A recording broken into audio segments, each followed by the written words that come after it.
सुप्रभात। आज की चैनल के कार्यक्रम मुद्दा में मैं सुरेंद्र चतुर्वेदी आपका स्वागत करता हूं। दोस्तों, आज का मुद्दा है आना सागर को बचाने की मुहिम में जुड़े दो लोग और अदालत में चल रहे वाद। इस विषय पर बात करने के लिए मैं उन दोनों महान जागरूक नागरिकों को आपकी अदालत में लेकर आया हूं, जिन्होंने आना सागर को बचाने की मुहिम के अंदर अलग अलग वाद दायर कर रखे हैं और दोनों की स्थितियां ऐसी हैं कि दोनों कोर्ट से आदेश हो चुके हैं कि जो भी आना सागर के अंदर वेटलैंड में जो निर्माण हुए उनको ध्वस्त किया जाए, लेकिन नगर निगम के अधिकारी अपनी जिद पर अड़े हुए हैं और अनावश्यक रूप से कोर्ट का भी समय बर्बाद कर रहे हैं और अजमेर की जो जनता है उसको भी गुमराह कर रहे हैं। अभी हाल ही में सुरेंद्र सिंह शेखावत के खिलाफ एक एफिडेविट से जिस तरीके की मान मर्दन किया गया वो वाकई शर्मनाक है। तो मैं सबसे पहले तो उन व्यक्तियों का परिचय करा देता हूं। आप मेरे पास बैठे हुए सुरेंद्र सिंह शेखावत, आप सभापति रहे हैं नगर पालिका के, और आप जो हैं वो अशोक मलिक हैं, जिनको आप हमारे कई मुद्दों पर रूबरू होते रहे हैं। आज का मुद्दा है आना सागर को बचाने की मुहिम में जुड़े दो लोग और अदालत में चल रहे वाद। तो सबसे पहले मैं आपसे सवाल करना चाहूँगा, सुरेंद्र जी, आप बताएं कि आपके द्वारा वाद कब दायर किया गया था और आपके द्वारा इस वाद में नेशनल ग्रीन ट्रिब्यूनल ने क्या क्या आपने मांग की थी उसमें?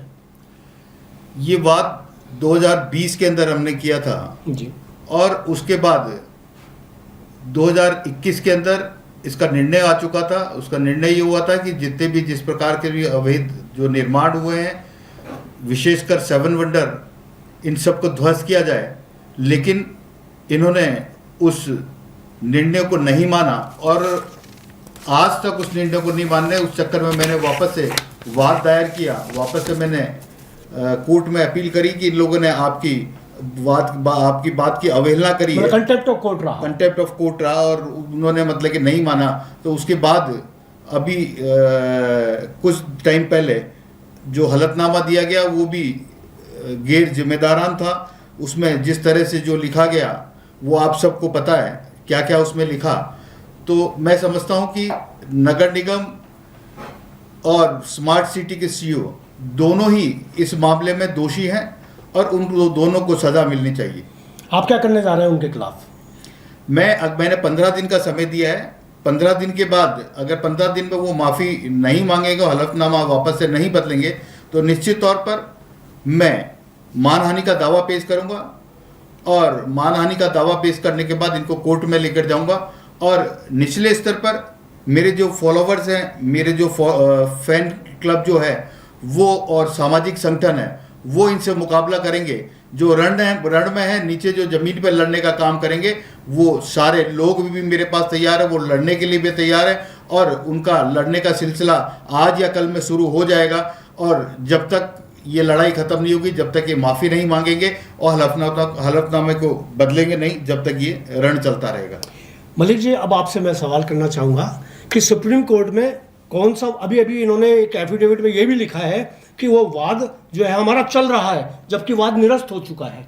तो कौन कौन से वाद चल रहे हैं और कौन सा निरस्त हो गया, इस पर थोड़ा सा प्रकाश डालें। 13/12/2021 को हमारे माननीय भूतपूर्व सभापति सुरेंद्र सिंह जी के जो एनजीटी में मामला दर्ज करवाया था आना सागर के लिए जी, उसमें वेटलैंड बनाने की डिमांड की गई थी जी, और उसमें उस डिसीजन में वेटलैंड बनाने की घोषणा कर दी गई। उस समय तक ये 7 वंडर और ये नहीं बने थे। उसका काम शुरू ही नहीं हुआ था।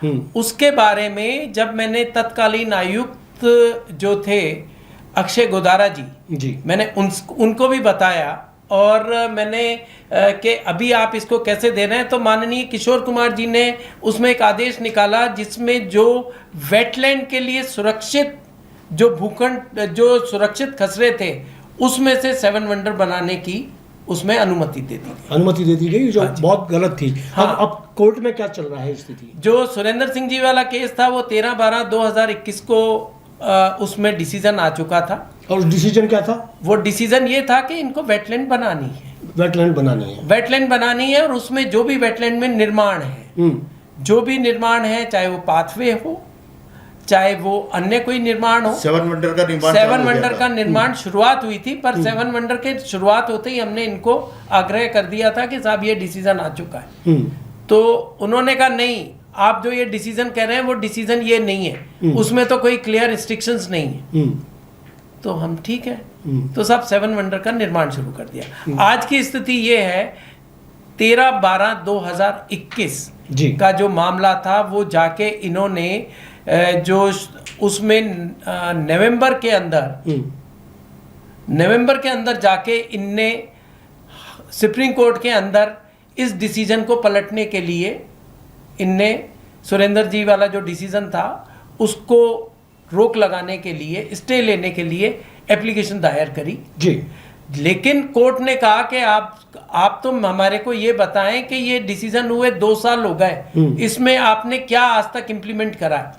और कोर्ट ने कहा ये समय इसका निकल चुका है और अब इसकी सुनवाई नहीं होगी, ये मामला यहीं खत्म किया जाता है। जी, अब देखिएगा दोस्तों, आपको ये मैं बता दूं, जैसे अशोक जी ने बताया और सुरेंद्र जी ने बताया कि ये स्थिति साफ है कि सुरेंद्र सिंह शेखावत का जो फैसला था वो 2 साल पहले हो चुका था और उस पर इनको कार्रवाई करनी थी, उन्होंने कार्रवाई नहीं की। और जब उन्होंने अपील भी की है तो उस अपील को भी उन्होंने खारिज कर दिया, यानी कि उनका कंटेम्प्ट ऑफ कोर्ट अब चल रहा है। आप जो कंटेम्प्ट ऑफ कोर्ट है, जो लाला बना कह रहे हैं कि इन्होंने कंटेम्प्ट ऑफ कोर्ट किया है कि भाई मेरे जो 2 साल पहले डिसीजन हो चुका था और वो डिसीजन फाइनल चल रहा है, आज भी अधिकारियों के लिए वो एक आदेश है, उसकी पालना उनको करनी चाहिए। लेकिन वो आदेश की पालना किए बिना और वो अलग अलग प्रकार के आरोप और एफिडेविट लगा रहे हैं, बना रहे हैं और समय बर्बाद कर रहे हैं अदालत का, जबकि इन पर आरोप लग रहा है कि अदालत का समय खराब कर रहे हैं।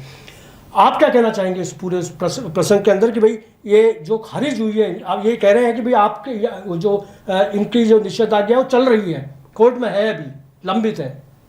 आज मैंने एक दैनिक पत्र में पढ़ा जी, आयुक्त महोदय ने वहां पर बताया कि सुप्रीम कोर्ट में केस विचाराधीन है, इस पे टिप्पणी नहीं करना चाहता। हाँ, यस, ऑफ कोर्स, ये। लेकिन मैं ये बताना चाहूंगा कि वो सुप्रीम कोर्ट में कोर्ट में जो केस था वो खत्म हो गया है और उन्होंने राज्य सरकार को भेज दिया है कि राज्य सरकार इसको तुड़वाकर और वापस हमें बताए। और उनको लताड़ पड़ी वहां पर सुप्रीम कोर्ट में कि 2 साल बाद आप लोग आए हो और अभी तक आप लोग इस डिसीजन का आप लोगों ने अमल क्यों नहीं किया। जी, तो मैं ये कहना चाहूंगा सुप्रीम कोर्ट ने पहले ही इस वाद को खत्म कर दिया, तो ये कैसे मतलब कि कह सकते हैं कि केस सुप्रीम कोर्ट में चल रहा है। ये अपने आप में से पल्लू झाड़ने वाली बात है। सुप्रीम कोर्ट में केस चल ही नहीं रहा है।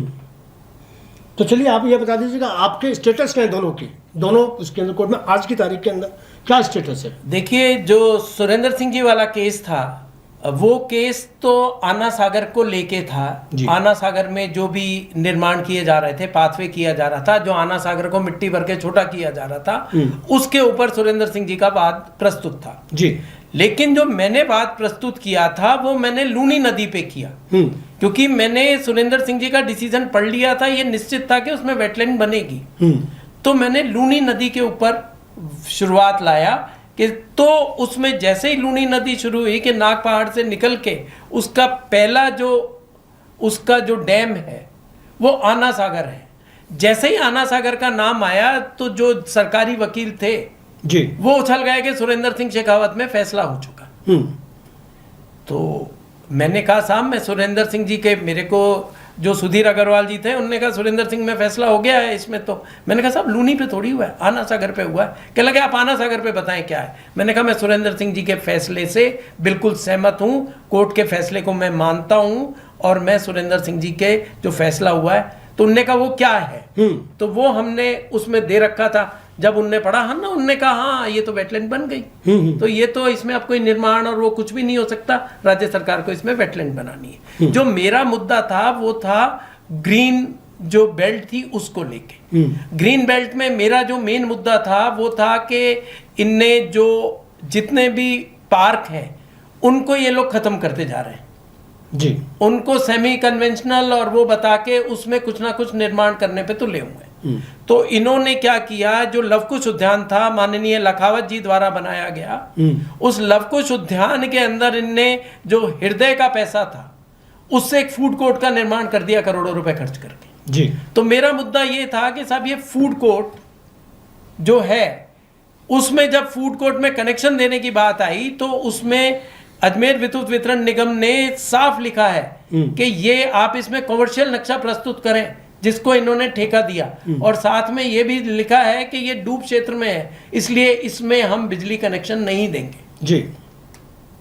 तो ऐसी स्थिति में एक मेरा मुद्दा था फूड कोर्ट वाला, दूसरा मेरा मुद्दा था पार्क जो एक इनने महात्मा गांधी का वो बनवा दिया यहाँ जो दारसेन स्मारक है उसके पास में, उसमें भी इनने जो निर्माण नहीं होना चाहिए था पार्क में, वो पार्क में इनने निर्माण कर दिया। आधे से अधिक पार्क की भूमि पर निर्माण करके गांधी स्मृति वन को इनने खत्म कर दिया।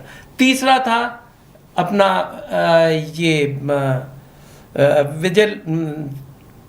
ये आजाद पार्क। आजाद पार्क में स्विमिंग पूल चला करता था, उस स्विमिंग पूल को तोड़ दिया गया, नया स्विमिंग पूल निर्माण किया, और पूरे आजाद पार्क में जो कि घूमने वाले लोग होते थे हॉस्पिटल में, खासकर मेरी जो डॉक्टर मित्तल होते थे हार्ट के यहाँ पे स्पेशलिस्ट थे, उनने मेरे को बुला के बोला कि मैं मेरे मरीजों को घूमने भेजता था यहाँ, तो अब ये पार्क का ही अस्तित्व खत्म कर दिया। तीसरा मुद्दा था मेरा आजाद पार्क, उसमें इनने सारे निर्माण कर दिए। और उसी के साथ पटेल मैदान भी मेरा मुद्दा था इसमें कि पटेल मैदान में भी इनने पक्के निर्माण कर दिए हैं और वहां पे कमर्शियल एक्टिविटीज शुरू जी। तो मेरे मुद्दे ये थे। सुरेंद्र सिंह जी वाला मुद्दा जो था वो आना सागर से रिलेटेड था, और इसीलिए आपके यहाँ जब भी मैं आया तो मैंने हरदम यही कहा कि आना सागर को आज निजात दिलाने वाले करने वाले हमारे सुरेंद्र सिंह जी शेखावत हैं। मैं तो उसका एक पार्ट बना हूं उसको इम्प्लीमेंट कराने के लिए जी। तो हमारे आदेश में ये कहा गया कि उस 7 वंडर्स और इनको सबको ध्वस्त कर दिया जाए। इनने टाइम भी मांगा, क्योंकि मैं आपको क्लियर कर दूं कि जो एनजीटी है वो नियमों में 5 साल में हुए निर्माणों पे ही अपने डिसीजन कर सकते हैं। तो जो जो मैंने लगाए थे उसकी मैंने डेटें प्रस्तुत कर दी, और 5 साल के निर्णयों में निर्माणों में वो आ रहे हैं और वो ध्वस्त करना है। उसके ऊपर ये लोग सुप्रीम कोर्ट में गए हुए हैं, और मेरा वाला मामला अभी डिसाइडेड हो जाता, लेकिन जिस दिन उसकी डेट थी उस दिन कॉन्स्टिट्यूशनल बेंच लग गई, तो अब हमारी 30 जुलाई को पेशी है। ठीक है। और जो सुरेंद्र सिंह जी वाला केस चल रहा है वो एनजीटी में चल रहा है, और वहां इनको इम्प्लीमेंट रिपोर्ट प्रस्तुत करनी वो ये हम हाँ, और उनने कोई एफिडेविट मांगा नहीं था, उनने कोई भी एफिडेविट नहीं मांगा था इनसे कि इनको कोई वकालतनामा पेश करना। ये इनने वकालतनामा पेश करके, क्योंकि इन्होंने क्या किया है कि जब 21 में डिसीजन आ गया उसके बाद में 7 वंडर्स के सारे भुगतान कर दिए, और हमारे डिसीजन के आने के बाद में आजाद पार्क के और सब भुगतान कर दिए।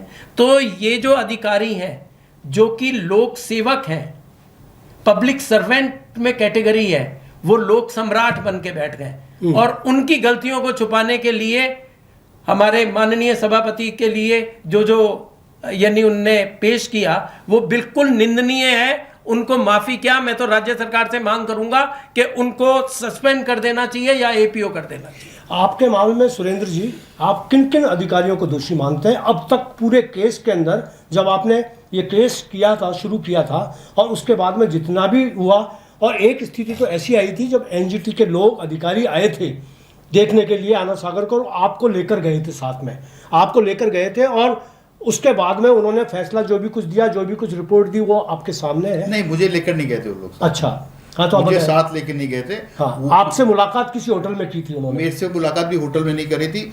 वो आए थे अधिकारी को इन लोगों ने सीओ नगर निगम और सीओ स्मार्ट सिटी, इन लोगों ने अच्छे से होटल में ठहराया, उनको अच्छा सा नाश्ता कराया, उनको अच्छा सा खाना खिलाया, नौकायान कराई, उनको घुमाया। जिस प्रकार से टूरिस्ट प्लेस पे घूमने के लिए कोई आते हैं उनको घुमा के उनकी खातिरदारी कर और उनको वापस से उन्होंने रवानगी दे दी, जिससे कि उनके पक्ष में, उनके फेवर में वो रिपोर्ट तैयार करके दें। ऐसा उन्होंने किया था। ऐसा उन्होंने किया, लेकिन फैसला तो फिर उनके अगेंस्ट नहीं। मैं आपको एक चीज क्लियर करूं, जो उनने रिपोर्ट प्रस्तुत करी उस रिपोर्ट को एनजीटी के जो जजेस थे, जो एक्सपर्ट मेंबर थे, उनने ये रिपोर्ट प्रस्तुत कर सकते हैं, उसको मानना नहीं मानना उनके हाथ में होता है। तो उनने उस रिपोर्ट को ही रिजेक्ट कर दिया था। Very good. तो आप किन किन अधिकारियों को दोषी मानते हैं इसमें? इसमें सीधा है जो भी सीओ नगर निगम अजमेर और स्मार्ट सिटी सीईओ है, वो दोनों दोषी हैं। दूसरी तो मशीनरी है, वो उनके अंडर में काम करती है। अगर ये उन पे लगाम कस लेते तो आज ये स्थिति नहीं होती। और जिस तरह से हलफनामा पेश किया, मतलब कि मेरे को तो खुद को शर्म आ रही है जिस तरह से उन्होंने बोला। मतलब कि मक्खी की एक, जिसे बी बोल के बोला गया, मेरे को एक मक्खी जो होती है जिसके कोई काम नहीं होता, बेड बी। बेड बी का मतलब मैं दर्शकों आपको बताना चाहूंगा, बेड बी का मतलब ये होता है कि एक मक्खी जो कभी भी गंदगी, किसी भी गंदगी पे जाकर बैठ जाती है, उसके कोई काम नहीं होता, कहीं भी जाकर उठ के बैठ जाती है। मतलब इससे घिनौनी बात क्या लिखी जा सकती है। और ये भी हलफनामे में दिया गया कि मैं एक ऐसा व्यक्ति हूं जो अधिकारियों को परेशान करता हूं और शाम दाम दंड भेद उनसे मैं काम कराना चाहता हूं, उन लोगों को परेशान कर करके, और लोगों को, जनता को परेशान करता हूं। एक अच्छे नागरिक की श्रेणी में मैं नहीं आता हूं, मैं एक अच्छा नागरिक नहीं हूं। मतलब इस प्रकार की और उसके बाद पर्यावरण के लिए बोला, जिसमें कि मैंने कई बार ऐसे पर्यावरण के संबंध में प्लांटेशन का काम मैंने कराया है, जिसमें कि 200 250 पेड़ लगवाए हैं। और ये बोलते हैं पर्यावरण के बारे में सुरेंद्र सिंह शेखावत कुछ भी नहीं जानते हैं। और उसके बाद सबसे बड़ी बात यह है कि पत्रकारों को भी उन्होंने इस कैटेगरी में ले लिया। उनके लिए भी कह दिया कि पत्रकार सब मैनेज है, यानी हम बिकाऊ हैं, पत्रकार बिकाऊ है। और हम लोग इतने सालों से आना सागर को बचाने के लिए ब्लॉग्स लिख रहे हैं, अखबार में लिखते हैं, जो ब्लॉग्स आते हैं वो ये न्यायालय में पेश करते हैं। मतलब कि पत्रकार हमारे कहने से चलते हैं। पत्रकार वो स्तंभ है, पांचवा स्तंभ जो है वो पत्रकार है, और उस पत्रकार को कोई खरीद नहीं सकता आज की तारीख में। निश्चित तौर पर पत्रकारों पर इतना बड़ा आरोप लगना, मैं समझता हूं कि पत्रकारों को भी इस पे आंदोलन करना चाहिए। मैं आपके चैनल के माध्यम से कहना चाहूंगा कि सारे पत्रकार सम्मिलित होकर, साथ में मिलकर, एकजुट होकर एक आंदोलन की रूपरेखा बनाएं और मेरे साथ मिलकर खड़े रहें। और इस मुहिम में निश्चित तौर पर हम जीतेंगे। इनको माफी मांगनी पड़ेगी और इनको हलफनामा बदलना पड़ेगा। बिल्कुल बदलना पड़ेगा, हलफनामा भी बदलना पड़ेगा। मैं आपसे पूछना चाहूंगा अशोक जी कि इन्होंने अपने एफिडेविट में एक बहुत महत्वपूर्ण बात की है, जो इनको, मेरे को समझ में नहीं आ रहा, कि इन्होंने खुद ने एफिडेविट में लिख के दिया है कि हमने इतने ऐतिहासिक स्थल तोड़े। आप कौन कौन से ऐतिहासिक स्थल इन्होंने तोड़े? यहाँ पे एक जो यानी सैकड़ों साल पुराना नवग्रह का मंदिर था जी, नवग्रह का घाट था जी, जहाँ पे यानी सारे नवग्रह के जो भी पूजा पाठ थी वो की जाती थी। उसके अलावा इसमें काफ़ी घाट थे, राम प्रसाद घाट था, आगे और बहुत से घाट थे, जिसकी मैं फोटोग्राफ्स, जो पुरानी फोटोग्राफ्स हैं, मैं इकट्ठी कर रहा हूँ। वो मेरे को यानी उसमें ज़रूर समय लगेगा। और ये पुरातत्व विभाग की ये खुद अपनी एफिडेविट में कह रहे हैं कि 16वीं सदी के बने हुए वो हमने तोड़ के पाथवे बनाया। अब 16वीं सदी के जो निर्माण थे उनको तोड़कर आपने निर्माण किया नया, और उसकी कोई मतलब ऐसा कर सकते हैं क्या? नहीं, इनको पुरातत्व विभाग से इनने, आप तो ये कह रहे हैं इसको छोड़िए, इनने जो एलिवेटेड रोड बनाया उसमें भी पुरातत्व विभाग ने इनको करीब 250 लेटर लिखे हैं। वो सारे जो लेटर्स थे सीईओ नगर निगम सुशील कुमार ने डस्टबिन में डाले। और लेटर्स क्या थे? लेटर्स ये थे कि आप ये जो एलिवेटेड में जो सोनी जी के मंदिर को के पास में आप ये उतार रहे हैं, इससे डिस्टर्ब हो रहा है, वो जो किला है उससे इसकी दूरी कम हो रही है। उसके अलावा जो यहाँ पे एक मकबरा है बाटा शोरूम के पास में केसरगंज में, उसमें आप उसके पास में पहुंच गए हैं। तो ये सब चीजें उसमें 10 थी, लेकिन पुरातत्व विभाग की किसी भी पत्र का इन्होंने जवाब नहीं दिया। उनका जो यहाँ अपने बारादरी के पास में ही उनका ऑफिस है, यहाँ अपने सुभाष उद्यान के अंदर ही, और उसमें भी जो उनका अधिकारी है वो मूक दर्शक बन के बना रहा। उसने भी एनओसी काम किया इन्होंने, बिना एनओसी, किसी प्रकार की एनओसी नहीं ली, किसी चीज में कोई एनओसी नहीं ली। इसके मामले में भी इनके खिलाफ क्रिमिनल मामले दर्ज होने चाहिए, बिल्कुल होने चाहिए।